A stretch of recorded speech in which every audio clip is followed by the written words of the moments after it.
দর্শক, ব্যবসা বাণিজ্যের বিভিন্ন বিষয় নিয়ে এশিয়ান টেলিভিশনের সাপ্তাহিক আয়োজন এশিয়ান বিজনেস অনুষ্ঠানে আপনাদের স্বাগত জানাচ্ছি। আজ আপনাদের সঙ্গে আছি আমি আনোয়ার রাজ। আর আজকের আলোচনার বিষয়ে শঙ্কা কাটিয়ে রপ্তানিতে সুবাতাস। আর এই বিষয়ে কথা বলার জন্য আমাদের সঙ্গে স্টুডিওতে উপস্থিত আছেন অধ্যাপক ডক্টর আব্দুল হান্নান চৌধুরী, চেয়ারম্যান গ্রামীণ ব্যাংক ও উপাচার্য নর্থ সাউথ ইউনিভার্সিটি।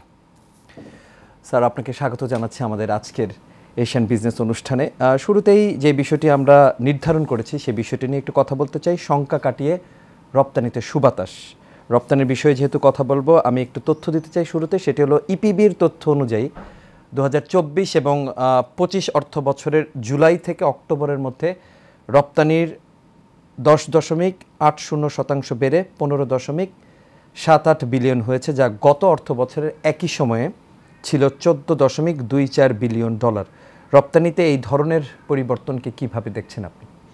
ধন্যবাদ প্রথমে আমাকে এশিয়ান বিজনেস অনুষ্ঠানে আপনাদের এশিয়ান টেলিভিশনে আমন্ত্রণ জানানোর জন্য। আপনি খুব ঠিক ভালোভাবেই বলেছেন যে আমাদের এবছর কিন্তু আমরা রেকর্ড পরিমাণ এক্সপোর্ট গেইন করেছি। সেটা হচ্ছে যে প্রথমে আপনি টাইমলাইনটা দিয়েছেন জুলাই থেকে অক্টোবর, কিন্তু জুলাই অগাস্ট আপনি জানেন যে বাংলাদেশের সার্বিক পরিস্থিতি অন্যরকম ছিল।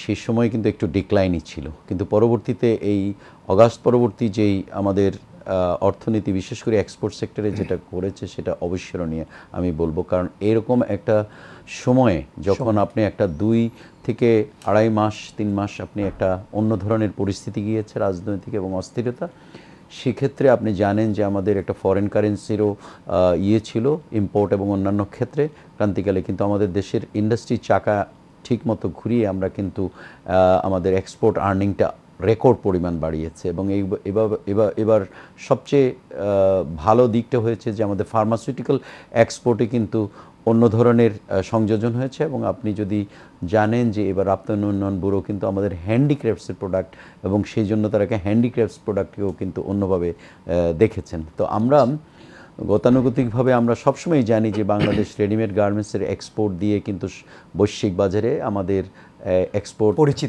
পরিচিতি এসেছে, এবং সেটাই আমাদের অর্থনীতির মূল চালিকা শক্তি এক্সপোর্ট বাস্কেটে এবং আমাদের ফরেন কারেন্সি আর্নিংয়ের সোর্সে। কিন্তু এবার আমরা যেটা দেখলাম যে আমাদের ফার্মাসিউটিক্যালস সেক্টরের প্রোডাক্টটা কিন্তু অনেক বেশি প্রোডাক্ট এবং অনেক দেশে এবং অনেক বেশি পরিমাণ অর্ডার আমরা করতে পারি। আচ্ছা, যেহেতু ওষুধের বিষয়টা চলে আসলো, ফার্মাসিউটিক্যালসের যে বিষয়টা, সেটা তো একটু তথ্য দিয়ে যে চলতি বছর নভেম্বরে বাংলাদেশ থেকে ওষুধ রপ্তানির একটা রেকর্ডের তথ্য এসছে, এবং এই যে প্রবৃদ্ধি হয়েছে রেকর্ডের কারণে, এই যে হার বৃদ্ধি পেল, এর কারণটা আপনি কি বলে মনে করেন? যেহেতু আপনি বললেন যে জুলাই আগস্টে আমাদের যে একটা অস্থিরতা তো অবশ্যই ছিল, এবং অস্থিরতা কাটিয়ে এই সময়ের মধ্যে কিভাবে সম্ভব হলো, আর আগে কেন এটা সম্ভব হচ্ছিল না? হ্যাঁ, দুটো কারণ আছে। একটা হচ্ছে যে আপনি জানেন যে শুধু জুলাই আগস্টের দিকে কিন্তু আমাদের দেশের সার্বিক পরিস্থিতি ছাড়াও কিন্তু বৈশ্বিক যেই বিশ্ব ওয়ার আপনি জানেন যে ইউক্রেন যুদ্ধের কারণে আমাদের এক্সপোর্ট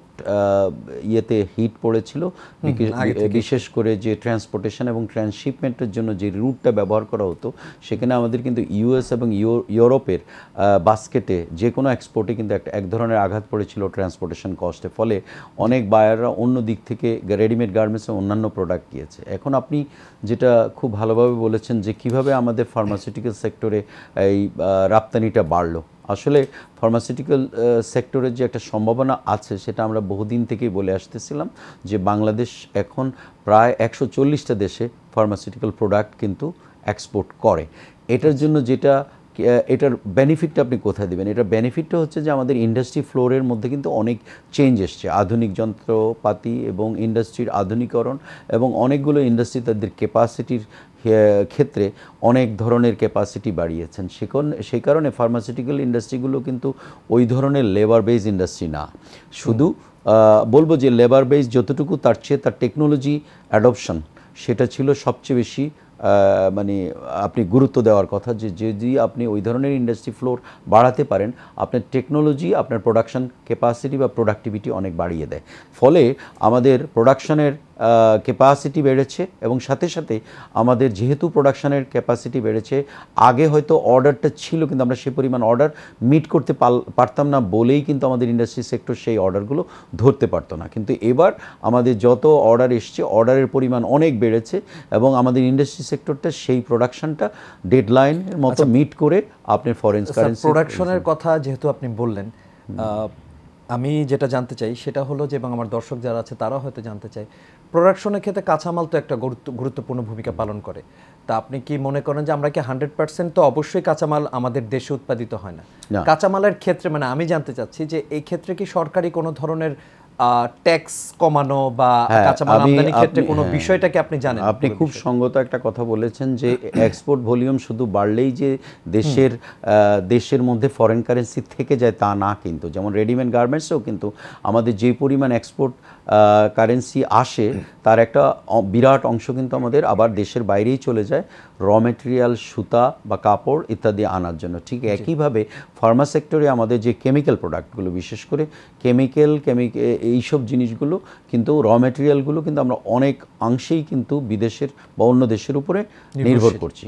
তবে পাশাপাশি এইটুকু বলতে হয়, যেহেতু ফার্মা সেক্টরটা একটু স্প্রেড করছে, এখন কিন্তু এগুলোর ব্যাকওয়ার্ড লিঙ্কেজ হিসেবে ছোট ছোট ইন্ডাস্ট্রি বা অনেক কিছু এসছে, যেগুলো কিছুটা আমি বলবো এখন পর্যন্ত আমরা গ্লোবাল কমপ্লায়েন্স ওইভাবে চাপ কমাতে পারবো না, ওটা আমরা পারিনি। এর কারণ আছে, আপনি জানেন যে ফার্মাসিউটিক্যাল সেক্টরের প্রোডাক্টটা কিন্তু হাইলি কমপ্লায়েন্ট প্রোডাক্ট না হলে কিন্তু এক্সপোর্ট করা সম্ভব হয় না। সে কারণে কিন্তু বিভিন্ন বায়ারদের, উন্নত বিশ্বের বায়ার বা অন্যান্য দেশের বায়ারদের কিছু রিকমেন্ডেড র মেটেরিয়াল, কেমিক্যালস বিভিন্ন গ্লোবাল কোম্পানি থেকে আনার শর্ত থাকে।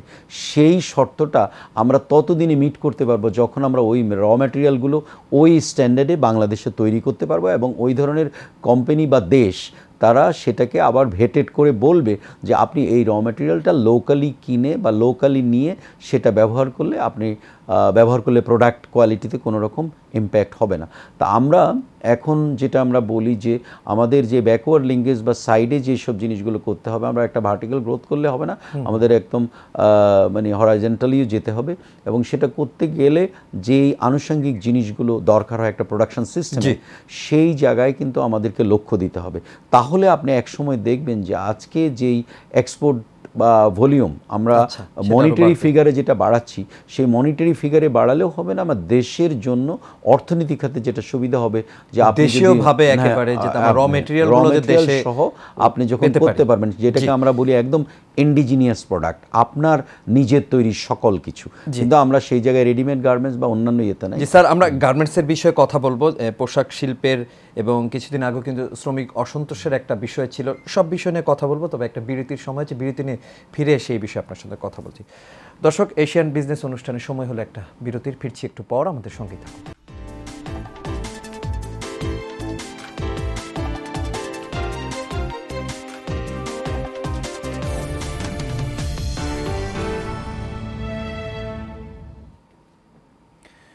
দর্শক, বিরতির পর আবার আমন্ত্রণ, আপনারা দেখছেন এশিয়ান বিজনেস অনুষ্ঠান। আজ আপনাদের সঙ্গে আছি আমি আনোয়ার রাজ এবং আমাদের আজকের আলোচনার বিষয় সংখ্যা কাটিয়ে রপ্তানিতে দূতাবাস। আর এই বিষয়ে কথা বলার জন্য আমাদের সঙ্গে স্টুডিওতে উপস্থিত আছেন অধ্যাপক ডক্টর আব্দুল হান্নান চৌধুরী, চেয়ারম্যান গ্রামীণ ব্যাংক ও উপাচার্য নর্থ সাউথ ইউনিভার্সিটি। স্যার, আমরা বিরতির আগে যে বিষয়টি নিয়ে কথা বলছিলাম যে ওষুধ শিল্পের রপ্তানি খাতের বিষয়ে, তারপরে আমরা কথা বলতে চাচ্ছিলাম আপনার সাথে, সেটি হলো পোশাক শিল্প রপ্তানি খাত। তো কিছুদিন আগে আমরা যেটা দেখলাম যে পোশাক শিল্পের রপ্তানি খাতের যে একটা অসন্তোষের যে একটা বিষয় তৈরি হয়েছিল, যে শ্রমিকরা যেটা করেছিলেন, কিন্তু তারপরও গত মাসে বাংলাদেশের পণ্য রপ্তানি বেড়েছে 16.27%। কি বলবেন এই বিষয়টিকে? হ্যাঁ, ধন্যবাদ। আসলে বাংলাদেশের পোশাক শিল্পের রপ্তানি খাতের সম্ভাবনাটা কিন্তু সব সময় আছে এবং থাকবেও। আমাদের এখানে আপনার গত মাসে বা এর আগে থেকে যেই পরিস্থিতিটা আমাদের শ্রমিকের জায়গাটাতে যেটা ঘটানোর চেষ্টা হয়েছে, সেটা শুধু যে ইন্ডাস্ট্রি ড্রিভেন বা শ্রমিক ড্রিভেন সেটা না, কিন্তু এর বাইরেও কিন্তু এক ধরনের মানে বাইরের থেকে প্রভাব খাটিয়ে বাংলাদেশের এই রপ্তানি খাতটাকে আঘাত করার চেষ্টা করেছে। আপনি দেখেছেন যে টঙ্গী থেকে উত্তরা পর্যন্ত বিভিন্ন ছোট ছোট বা বড় ইন্ডাস্ট্রিতে এক ধরনের উত্তেজনা সৃষ্টি করা হয়েছিল। কোনো জায়গায় শ্রমিক অসন্তোষ আনার চেষ্টা করা হয়েছে তাদের বেতন বা অন্যান্য সুবিধার কথা বলে কোনো কোনো জায়গায়, এবং তাদেরকে অন্যভাবে কিন্তু মানে গণ্ডগোল লাগানো হয়েছে। এখানে আমরা দুটো জিনিস যেটা দেখতে পেরেছি, যেটা আমরা ভালোভাবে জানি যে আমাদের এই ইন্ডাস্ট্রি সেক্টর, বিশেষ করে মানে আরএমজি সেক্টরটাকে অস্থির করার জন্য একটা ভেস্টেড গ্রুপ সবসময় চেষ্টা করে যে আমাদের এই সেক্টরটা যেন হার্ম করে। এখানে আমরা এবার ইন্ডাস্ট্রিয়াল পুলিশ এবং অন্যান্য ইন্ডাস্ট্রিয়াল সিকিউরিটির কথা বলেছি যে সেটা যেন আরও বাড়ানো হয়, ফলে এই ধরনের যেন কোনো সম্ভাবনা না থাকে। আরেকটি জিনিস আমরা এর ভিতর থেকে বেরিয়ে এসছে, যেটা আমরা দেখলাম যে এই আরএমজি সেক্টরকে ঘিরে যে ওদের যেই ব্যবসায়ী সংগঠনগুলো আছে সেখানের নেতৃত্ব নিয়ে এক ধরনের টানাপোড়েনা চলেছে, যে সরকারের যেহেতু পরিবর্তন ঘটেছে এই মালিকগুলো তারা কিন্তু ওই ফেডারেশনগুলোতে তারা রিপ্রেজেন্ট করে, সেখানে তাদের লিডারশিপ নিয়ে কিছু কিছু জায়গায় একটু গণ্ডগোল সৃষ্টি করে তারা একটা গ্রুপ চেষ্টা করেছে কিছু কিছু মালিককেই কোনো না কোনোভাবে একটা গ্রুপে বা অন্য জায়গায় ব্র্যাকেট করা, এবং ফলে এই টানাপোড়েনের মধ্যে আসলে একটা শ্রমিক উত্তেজনা এসছে।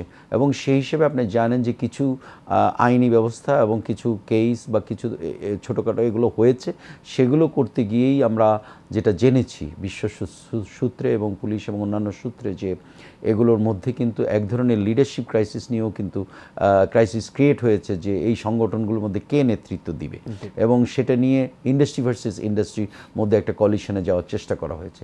তা আমরা সবসময় সচেতন থাকতে হবে যে বাংলাদেশের এই সেক্টরটাকে আমরা কোনোভাবেই আঘাত করা চেষ্টা করব না, এবং এটা যখনই ইন্ডাস্ট্রিতে হওয়ার চেষ্টা হয় শ্রমিক ভাই বা অন্যান্য সবাইকে এটার জন্য আমার মনে হয় এক ধরনের চেষ্টা সবসময় থাকা উচিত সচেতন, এবং স্টেক হোল্ডার যারা আছে সবাই সাথে অন্যান্য বডিগুলোর আলাপ আলোচনা করে যেন কোনো ধরনের না হয়, জটিলতা তৈরি না হয়। সেই বিষয়টা বেতন ভাতা যে লেট করে দেওয়া হয়েছে তা না, কিন্তু যদিও তো আগেও ছিল, এর চেয়ে বেশি ছিল, আগে আমরা যেটা দেখতাম যে যেটা বলা হয়েছে তা না, কিন্তু এখন তো এক মাসের জন্য তারা দেখা যায় মালিকরা কিন্তু ঠিকই বলেছে এবং তারা ঠিকই কিন্তু বেতন দিয়েছে। বাংলাদেশের সংকটকালেও কিন্তু আমাদের আরএমজি সেক্টরের রেডিমেড গার্মেন্টসের মালিকরা কিন্তু খুব সুন্দরভাবেই তারা হ্যান্ডেল করেছে, কিন্তু তাদের নিজেদের মধ্যে আমরা যেটা দেখেছি যে এক ধরনের কনফ্লিক্ট বা লিডারশিপ নিয়ে কিছু জিনিস ছিল, আর থার্ড বডি যেটা পেনিট্রেট করতে চেষ্টা করেছে ব্যক্তিগত বেনিফিটের জন্য আসলে অস্থিরতা তৈরি করার চেষ্টা হয়েছিল। স্যার, একটা সময় আমরা দেখতাম যে ডলার সংকট, এলসি খোলা নিয়ে অনেক ধরনের জটিলতা, এই ধরনের যে জটিলতা বা সমস্যা আমরা কতটা মানে কাটিয়ে উঠতে পেরেছি এই মুহূর্তে? আমি বলবো যে সরকার তার ডলার খরচ হয় যেই খাতে যেভাবে ইম্পোর্ট তো আমাদের একটা বড় প্রায়োরিটি, সেই ইম্পোর্টের ক্ষেত্রে কিছুটা যদিও আমি বলবো যে কাঁচা মাল এবং আমাদের যন্ত্রপাতি, যেটা আমরা সবসময় ইন্ডাস্ট্রি সেক্টরে বলি যে নতুন যন্ত্র বা নতুন মেশিন ইম্পোর্টের ব্যাপারে যদি প্রসেসটা খুব স্মুথ এবং ফাস্টার না হয় অথবা যথাসময় না হয়, তখনই কিন্তু প্রোডাকশন সাইডে কিন্তু একটা বিঘ্ন ঘটে। সেই জায়গাটাই প্রথম দিকে কিছুটা আঘাত ঘটেছিল, এবং সেই জায়গাটা কাটিয়ে উঠেছে, কারণ ডলার সংকটটা যেভাবে আমরা সেপ্টেম্বর থেকে ডিসেম্বর পর্যন্ত প্রিডিক্ট করেছিলাম, আমি মনে করি যে এই সরকার খুব সুন্দরভাবেই এই ডলার সংকট বা ডলার ইয়েটাকে সুন্দরভাবেই কাজে লাগিয়েছে। এবং আপনি জানেন যে বাংলাদেশের যে এনআরবি ওয়ার্কার বা যারা বাইরে থেকে টাকা পাঠায়, রেমিটেন্স, আমাদের রেমিটেন্স যোদ্ধারা ঠিকই বাংলাদেশের এই ক্রান্তিকালে কিন্তু দেশের প্রতি শ্রদ্ধা রেখে তারা বাংলাদেশের ব্যাংকিং সিস্টেমের মাধ্যমেই কিন্তু তারা টাকা পাঠিয়েছেন, ফলে আমাদের রেমিটেন্সের মধ্যেও কিন্তু একটা বড় ধরনের মানে পরিবর্তন এসেছে। এটা আমি বলবো যে সামগ্রিকভাবে বাংলাদেশের জনগণ দেশে এবং বিদেশে যেখানেই আছে তারা কিন্তু সবাই চায় যে বর্তমান যে সরকার, যেটা মানে অন্তর্বর্তীকালীন সরকার, যাদের উপরে দেশের মানুষের এখন অনেক আস্থা এবং অনেক বিশ্বাস যে তারা বাংলাদেশে একটা সুন্দর পরিবেশ সৃষ্টি করবে এবং অনেক ধরনের পরিবর্তন আনবে এবং এনে একটা সুন্দর বাংলাদেশকে জনগণের কাছে উপহার দিবে।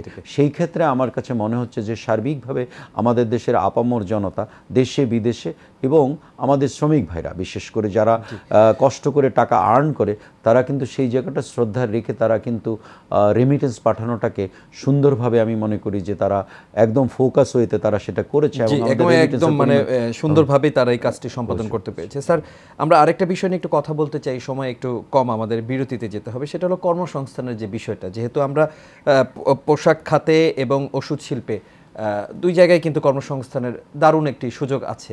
এই বিষয়টা নিয়ে আমরা কথা বলবো, তবে একটা বিরতির সময় হচ্ছে, আরেকটা বিরতি নিয়ে আপনার সঙ্গে এই বিষয়ে কথা বলছি। দর্শক, সময় হলো এশিয়ান বিজনেসে আরেকটা বিরতির। ফিরছি একটু পর, আমাদের সঙ্গে থাকুন।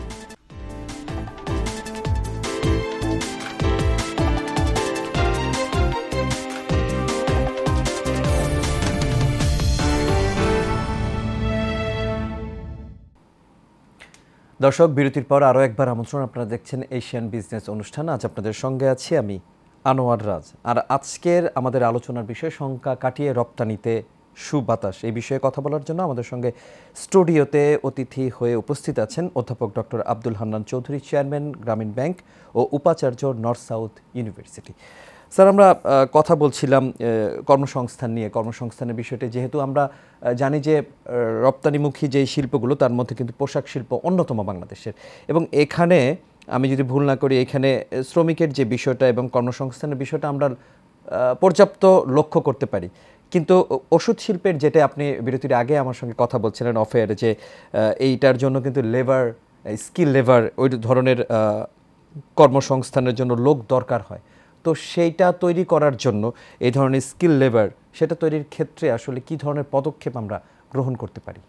ধন্যবাদ। আমি যেহেতু আপনি জানেন যে আমি নর্থ সাউথ বিশ্ববিদ্যালয়ের উপাচার্য, আমি শিক্ষার সাথে সম্পৃক্ত প্রায় 37 বছর। বাংলাদেশ কিন্তু এখন পর্যন্ত শিক্ষা অঙ্গনে সেরকম স্ট্র্যাটেজি নিতে পারেনি যে আমাদের আগামী কোন স্কিলের গ্র্যাজুয়েট দরকার এবং সেটাকে এমফেসিস করে এডুকেশনটাকে আরও এক্সপান্ড করা। আপনি সঙ্গত কারণে প্রথমে ফার্মাসিউটিক্যাল সেক্টরের কথা বলেছেন।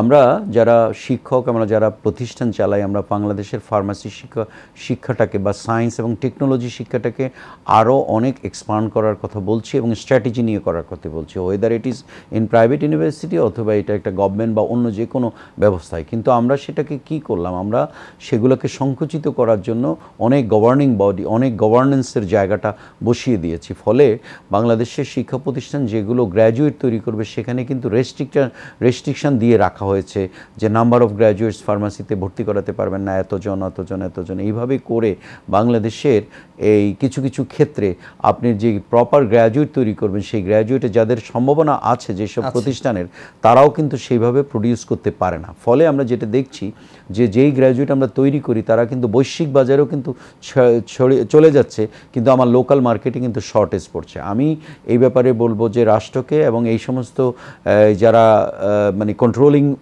অ্যাসোসিয়েশনগুলো আছে সেগুলো যেন এই জায়গাটা বোঝার চেষ্টা করে। আমাদের দেশের ইন্ডাস্ট্রি ফ্লোর কিন্তু চেঞ্জ হচ্ছে, নিউ টেকনোলজি, নিউ মেশিন এবং অনেক কারিগরি বিষয় আছে, সায়েন্স অ্যান্ড টেকনোলজি, এবং আপনি যেই লেবার ফোর্স বাড়ানোর কথা বলেছেন, দক্ষ লেবার ফোর্স বাড়ানোর কথা, সেটা হচ্ছে আপনি দেখেন আমরা কিন্তু অনেকে খেয়াল করছি না, আমাদের দেশে কিন্তু মৃদু টেকনোলজির ক্ষেত্রেও কিন্তু মৃদু শিল্পায়ন হচ্ছে। সেটা আপনি একটা টেলিভিশন প্রস্তুত থেকে শুরু করে একটা মোবাইল ফোন অথবা একটা কম্পিউটার চিপস বা অন্যান্য জিনিসের কিন্তু শিল্পায়ন হয়ে যাচ্ছে। সেই শিল্পায়নগুলোতে আমরা কি দেখছি? আমরা দেখছি যে প্রকৃত গ্র্যাজুয়েট তারা পাচ্ছে না, যে হ্যান্ডস অন এক্সপিরিয়েন্স নিয়ে একটা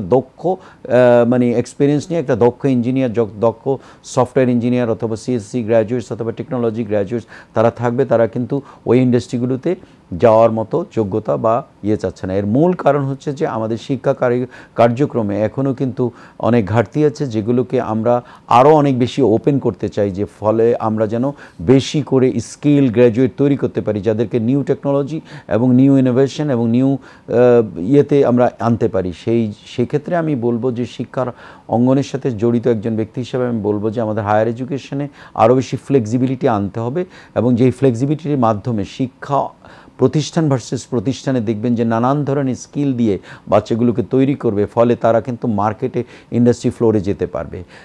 অন দি আদার হ্যান্ড আপনি যেটা বলেছেন যে রেডিমেড গার্মেন্টস কিন্তু এক্সপান্ড করছে এক্সপোর্ট এবং আলা, কিন্তু আপনি এটাও বুঝতে হবে যে রেডিমেড গার্মেন্টসে কিন্তু আমাদের লেবার বেস জায়গাটাতে কিন্তু আস্তে আস্তে একটু সংকুচিত হবে, যারা একদমই অদক্ষ জায়গাটা, কারণ সেই সব জায়গাতে কিন্তু অটোমেশন হচ্ছে, নতুন মেশিন আসছে, একটা মেশিন আসার পরেই কিন্তু 50-60 জন লেবারের জব বা অন্য জায়গায় আঘাত পড়ছে।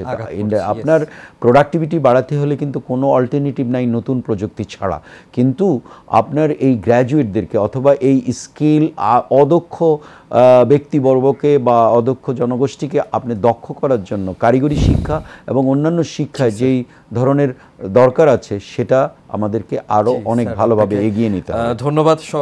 মানে সময় থাকলেও হয়তো এই বিষয় নিয়ে আরও কথা বলতাম আপনার সঙ্গে। আপনাকে অসংখ্য ধন্যবাদ, আপনি সময় দিয়েছেন, ব্যস্ত মানুষ আপনি, তারপরে সময় দিয়েছেন, আপনাকে অসংখ্য ধন্যবাদ। দর্শক, আমাদের সঙ্গে যুক্ত ছিলেন অধ্যাপক ডক্টর আব্দুল হান্নান চৌধুরী, চেয়ারম্যান গ্রামীণ ব্যাংক ও উপাচার্য নর্থ সাউথ ইউনিভার্সিটি। তিনি সংখ্যা কাটিয়ে রপ্তানিতে যে সুবাতাস সেই বিষয়টি নিয়ে কথা বলছিলেন।